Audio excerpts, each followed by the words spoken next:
एक दिन अचानक आसमान से कार्ड गेम पूरी दुनिया पर छा गया। जब सभी लोग इसे मजाक समझकर नजरअंदाज कर रहे थे, तब मैं हर कार्ड को ट्रेजर की तरह उठाकर जमा कर रहा था, क्योंकि मुझे पता था कि कुछ ही समय बाद ब्लड बॉल रेन आने वाली है। उस समय इंसानों का शिकार करने वाले अनगिनत ब्लड ज़ॉम्बीज उन ब्लड बॉल्स से बाहर निकलेंगे। साथ ही दुनिया का सारा फूड, वाटर और बाकी रिसोर्सेज अपनी ओरिजिनल यूजफुलनेस खो देंगे। अपोकलिप्स में जिंदा रहने के लिए लोगों को सिर्फ कार्ड से मिलने वाले रिसोर्सेज और स्पेशल टैलेंट स्किल्स पर निर्भर रहना होगा। लेकिन एक रीबॉर्न पर्सन होने के नाते मुझे पता था कि आज रात ठीक 12 बजे कार्ड्स की पहली बारिश होने वाली है। इसलिए मैं तुरंत घर से निकल गया और सारी तैयारी कर ली। जैसे ही घड़ी ने रात के 12 बजाए, अचानक ऐसा साउंड गूंजा मानो किसी दूसरे प्लेनेट से आ रहा हो। उसके तुरंत बाद मूसलाधार बारिश शुरू हो गई। लेकिन यह सामान्य बारिश नहीं थी। पहले आसमान से पानी गिरता था, मगर अब पोकर कार्ड्स के आकार के कार्ड्स बरस रहे थे। पास की वॉकिंग स्ट्रीट के लोग हैरानी से घरों से बाहर निकल आए और कार्ड रेन को देखने लगे, जबकि मैं पागलों की तरह कार्ड्स बटोर रहा था। बिना किसी सिलेक्शन के किसी भी कलर का कार्ड दिखा तो सीधे बैग में भर देता, क्योंकि ये सभी बेहद इंपॉर्टेंट स्ट्रेटेजिक रिसोर्सेज थे जो अपोकलिप्स में सर्वाइवल रेट को सबसे ज्यादा बढ़ा सकते थे। तभी कार्ड रेन के बीच मुझे एक कार्ड दिखाई दिया जो 7 रंगों की रोशनी से चमक रहा था और धीरे धीरे हवा में तैर रहा था। Legendary rainbow card. मैंने घबराहट में एक गहरी सांस ली और उसकी तरफ दौड़ पड़ा। एक जोरदार डाइव लगाकर मैंने उस रेनबो कार्ड को अपनी मुट्ठी में कसकर पकड़ लिया। लगभग 1 घंटे बाद कार्ड रेन रुक गई और मैं कुल 13 बैग्स कार्ड से भरने में सफल हो गया। वैन के स्टोरेज स्पेस में भरे हुए माउंटेन बैग्स को देखकर मेरा एक्साइटमेंट छिप नहीं रहा था। इस समय ज्यादा से ज्यादा लोग बाहर निकलकर कार्ड्स इकट्ठा करने लगे थे। किसी का ध्यान अपनी तरफ न जाए, इसलिए मैं तुरंत ड्राइविंग करके वॉकिंग स्ट्रीट छोड़कर पहले से बुक किए गए होटल की ओर निकल गया। एपोकलिप्स आने के बाद ही इन कार्ड्स की असली पावर सामने आने वाली थी। अब बस सनराइज का इंतजार था। मैं बेड पर लेट गया, लंबी सांस ली और सो गया। अगले दिन सुबह 8 बजे नीला आसमान अचानक काला पड़ गया। हजारों ब्लड बॉल्स आसमान से गिरने लगे और उनमें से खून से लथपथ ह्यूमन शेप्ड मॉन्स्टर्स निकलकर सबसे नजदीकी इंसानों पर टूट पड़े। मैं चुपचाप कर्टन बंद करके खड़ा रहा। चेहरे पर कोई इमोशन नहीं था। अपोकलिप्स में 5 साल गुजार चुके सर्वाइवर के लिए यह सीन सिर्फ शुरुआत ही। इसे एपेटाइजर भी नहीं कहा जा सकता था। इसके बाद मैंने 2 रेनबो कार्ड्स निकाले और उनमें से एक को पलट दिया। रंग बिरंगी रोशनी के बीच मुझे कार्ड पर बनी एक मस्कीटो दिखाई दी। Talent super recovery body. Super recovery body अपने मालिक को ऐसी बॉडी देता है जिसकी इंजरीज बेहद कम समय में खुद ठीक हो जाती हैं। चिढ़,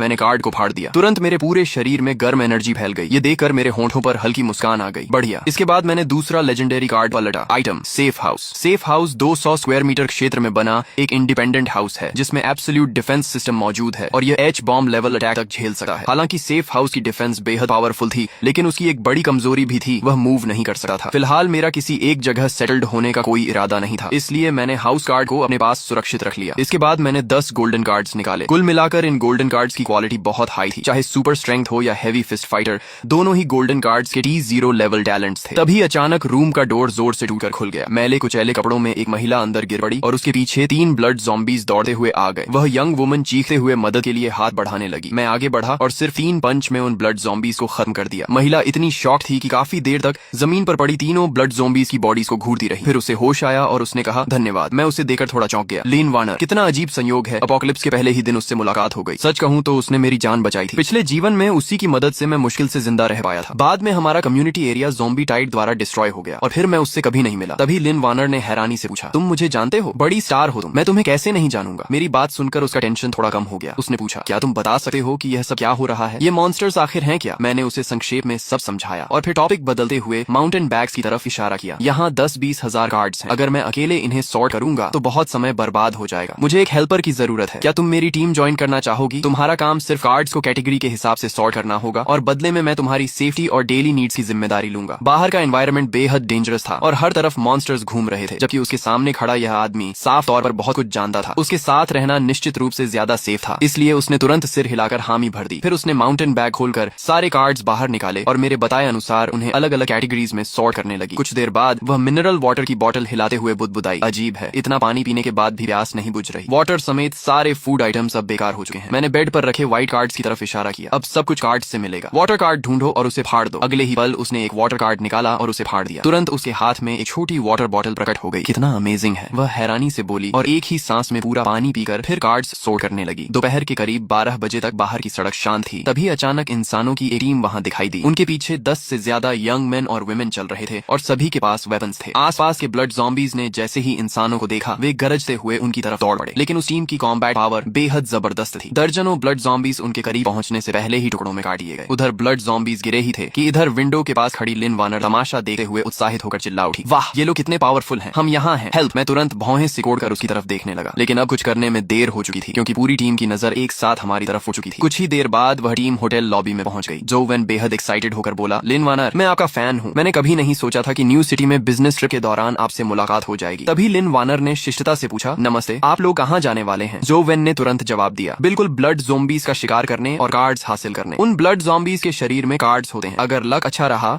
और कोई ब्लू स्किल कार्ड मिल गया तो सर्वाइवल चांस काफी बढ़ जाएगा। मिस लिन, क्या आप हमारे साथ चलना चाहेंगी? हम बहुत स्ट्रांग हैं, जरूरत नहीं है, हम खुद अपनी सुरक्षा कर सकते हैं। चलो वापस चलते हैं। मैंने डॉक्टर को इशारा किया और मुड़कर जाने लगा। तभी जो वेन की नजर मुझ पर पड़ी। वह बोला, भाई जरा रुकिए, पता नहीं कल रात आपको कुछ कार्ड्स मिले या नहीं? कार्ड्स तो मिले हैं, कुछ ही हैं। मैंने कपड़ों के अंदर से दर्जन भर सिल्वर कार्ड्स निकाल लिए। यह देखकर सबकी आंखें लगभग बाहर निकल आईं। इतनी सारी सिल्वर कार्ड्स। जो वेन ने लालच भरी नजरों से उन्हें देखा और गला सूखते हुए बोला, लगता है बड़ी मोटी मछली हाथ लगी है। फिर उसका चेहरा बदल गया और उसकी आंखों में लालच भर गया। तुम अकेले इतने कार्ड्स का क्या करोगे? इन्हें हमें दे दो, हम तुम्हारी तरफ से संभाल कर रखेंगे। मैंने मुस्कुराकर सिर हिलाया और पूछा, क्या तुम अंदाजा लगा सकते हो कि मैं इन सिल्वर कार्ड्स को अपने पास क्यों रखे हुए हूँ और खुद इस्तेमाल क्यों नहीं कर रहा? क्या मतलब है तुम्हारा? जो वेन ने सावधानी से पूछा। मैंने अपनी मुट्ठी भींची और कहा, मतलब यह है कि तुम सब मरने वाले हो। हाँ हाँ हाँ, हम इतने लोग हैं। जो वेन अपनी बात पूरी भी नहीं कर पाया था कि उसकी आंखों के सामने अंधेरा छा गया। अगले ही पल वह पूरी तरह बेहोश होकर जमीन पर गिर पड़ा। सभी लोग शॉक में रह गए। उनके सामने खड़े इस युवक ने सिर्फ एक पंच में जो वेन का सिर चकनाचूर कर दिया था, जबकि जो वेन के पास सिल्वर टैलेंट भी था और उसे पलटकर जवाब देने का एक मौका तक नहीं मिला। इसके बाद मैंने एक गोल्डन कार्ड निकाली और उसे फाड़ दिया। तुरंत मेरे हाथ में एक डरावनी ब्लैक ब्लेड प्रकट हो गई जिससे खतरनाक ऑरा निकल रहा था। अब तुम्हारी बारी है। अच्छा मौका है ये देखने का कि मेरी ब्लेड कितनी शार्प है। रुको, हमने तुम्हारा क्या बिगाड़ा है? हम तुमसे लड़ना नहीं चाहते, हम अभी यहाँ से चले जाते हैं। लेकिन मैंने उनकी एक नहीं सुनी। ब्लैक ब्लेड घुमाते हुए मैं सीधे भीड़ में घुस गया। तुरंत चीख पुकार मच गई। मेरे अटैक शुरू करने से लेकर पूरी टीम के खत्म होने तक कुल 2 मिनट भी नहीं लगे। इस समय लिन वानर जमीन पर बिखरी बॉडीज को देखकर खुद को रोक नहीं पाई और घुटनों के बल बैठकर जोर जोर से उल्टियां करने लगी। उसने सपने में भी नहीं सोचा था कि सामने से सभ्य दिखने वाला यह आदमी इतना निर्दयी और बेरहम हो सकता है। उल्टी खत्म हो जाए तो बॉडीज की तलाशी लेना मत भूलना। सारे कार्ड्स निकाल कर मेरे पास ले आना। इतना कहकर मैंने ब्लेड म्यान में डाली और बिना पीछे देखे ऊपर चला गया। लगभग 15 मिनट बाद लिन वानर दर्जनों कार्ड्स लेकर वापस आई। उसकी आंखें लाल थीं और वह लगभग रोते हुए बोली, सॉरी, आगे से मैं कभी बेवजह नहीं बोलूंगी। मैंने हल्की मुस्कान के साथ माउंटेन बैग्स में भरे कार्ड्स की तरफ इशारा किया। काम जारी रखो। अगर मैं तुमसे नाराज होता तो तुम्हें भी उनके साथ काट चुका होता। आखिर अपोकलिप्स अभी अभी शुरू हुआ था। हर कोई इतनी जल्दी इसके अनुसार खुद को नहीं ढाल सका था। इसके बाद अगले कुछ घंटों में कई ह्यूमन टीम्स वहां से गुजरी, लेकिन पिछली घटना से सबक सीख चुकी लिन वानर ने चुप रहना सीख लिया था। शाम ढलते समय दूर से ब्लड ज़ॉम्बीज की डरावनी गर्जनाएं हवा में तैर कर आने लगी। अंधेरा होने वाला है, अब थोड़ा एक्सरसाइज करने का समय आ गया। मैंने बुदबुदाते हुए 5 सिल्वर कार्ड्स उसकी तरफ फेंक दी। ये क्या है? उसने हैरानी से पूछा। बाहर हंटिंग पर जाने से पहले इन 5 कार्ड्स को इस्तेमाल करो। लिन वानर ने एक एक करके सिल्वर कार्ड्स पलटी और पाया कि सभी कार्ड्स सपोर्ट टाइप स्किल्स थी। वह तुरंत समझ गई और बोली, अब समझी मैं कि तुम इतनी देर से सिल्वर कार्ड्स क्यों छांट रहे थे। तुम मुझे एक सपोर्ट टूल पर्सन बनाना चाहते हो। मैं हंस पड़ा। तुम्हें समझ नहीं है, सपोर्ट टाइप लोग सबसे वैल्यूएबल होते हैं। वे अपने साथियों को बड़े बफ्स देते हैं और खुद भी कुछ हद तक सेल्फ प्रोटेक्शन कर सकते हैं। अगर किसी दूसरी टीम ने तुम्हें पकड़ भी लिया तो वे तुम्हें आसानी से नहीं मारेंगे। और अगर तुम्हें टूल पर्सन बनना पसंद नहीं है तो मैं तुम्हारे लिए कॉम्बैट टैलेंट्स का सेट तैयार कर देता हूँ, फिर जाकर ब्लड ज़ॉम्बीज से हैंड टू हैंड फाइट करना। ये सुनते ही लिन वानर ने तेजी से सिर हिला दिया। ब्लड ज़ॉम्बीज के सड़े हुए शरीर की बदबू ही उसके लिए काफी थी। उसे हल्की क्लीनलीनेस ऑब्सेशन थी और वह सिर्फ सोचकर ही असहज हो गई। स्किल्स सीखने के बाद उसने व्यवस्थित रखे कार्ड्स की तरफ देखा और पूछा, लेकिन अगर हम बाहर जाएंगे तो इन कार्ड्स का क्या होगा? मैंने हाथ में पकड़ी गोल्डन कार्ड हिलाई। सारे कार्ड्स व्हीकल में शिफ्ट कर देंगे। इतना कहकर मैंने सारे माउंटेन बैग्स होटल गेट तक पहुंचा दिए। फिर मोटर होम गोल्डन कार्ड फाड़कर आगे फेंक दी। एक चमक के साथ वहां अचानक एक medium sized luxury motor home प्रकट हो गई। उसके अंदर दिन जैसी रोशनी थी। लिन वानर आराम से बैठकर फिर कार्ड सोर्ट करने लगी। हम कहाँ जा रहे हैं? मेरी मानो तो हमारे पास पहले ही इतने कार्ड्स हैं कि 1-2 साल आराम से निकल जाएंगे। अब रिस्क लेने की क्या जरूरत है? किसी सुरक्षित जगह छिपकर रहना ही सबसे अच्छा नहीं होगा? मैंने उंगली हिलाते हुए कहा। अगर आखिर तक छिपे रहे तो रिसोर्सेज खत्म होने के बाद मौत है। अपोकलिप्स में लंबे समय तक जिंदा रहना है तो रिसोर्सेज लूट करने होंगे और खुद को लगातार स्ट्रॉन्ग बनाना होगा। तुम्हें पता है मैं रात में ही बाहर क्यों निकलता हूँ? लिन वानर ने सिर हिलाया। रात में ब्लड ज़ॉम्बीज ज्यादा वायलेंट हो जाते हैं और बेहतर क्वालिटी के कार्ड्स ड्रॉ करते हैं। इसके अलावा रात में एक नया मॉन्स्टर भी निकलता है। नया मॉन्स्टर? वह क्या है? ये सुनते ही उसके शरीर में सिहरन दौड़ गई। Night demon. इसकी स्पीड बहुत तेज होती है, स्ट्रेंथ बहुत ज्यादा होती है और डिफेंस भी बेहद हाई होती है। बस इसकी आंखें नहीं देख सकती, बाकी लगभग हर एट्रीब्यूट मैक्स लेवल पर होता है। नाइट डीमन का डिस्क्रिप्शन सुनते ही लिन वानर का चेहरा पीला पड़ गया। अगर नाइट डीमन इतना खतरनाक है तो हम उसे ढूंढने क्यों जा रहे हैं? हाई रिस्क का मतलब हाई रिवॉर्ड होता है। सबसे खराब स्थिति में भी night demon silver card draw करता है। लक अच्छा रहा तो गोल्डन कार्ड और शायद लेजेंडरी रेनबो कार्ड भी मिल सकती है। लेकिन तुमने खुद कहा था कि वह बहुत पावरफुल है। फुली आर्म्ड टीम्स भी उसे नहीं हरा पाती। नाइट डीमन पावरफुल है लेकिन मैं भी कमजोर नहीं हूँ। हम पहुंचने वाले हैं। तुम व्हीकल के अंदर रहना और बफ ऑरा चालू रखना। इस समय रेजिडेंशियल एरिया में कुछ लाइट्स जल रही थी। खुले मैदान में दर्जनों ब्लड ज़ॉम्बीज लाशों को नोच नोच कर खा रहे थे और ज़ॉम्बी ग्रुप के बीच एक विशाल मॉन्स्टर लेटा हुआ था। उसकी हाइट कम से कम 2 से 3 मीटर थी और वेट 500 पाउंड से ज्यादा। लिन वानर ने मुंह ढक लिया। उसकी आंखें शौक से फैल गईं। वह सोच भी नहीं सकती थी कि इंसान ऐसे मॉन्स्टर का सामना कैसे कर सकते हैं। तभी मैंने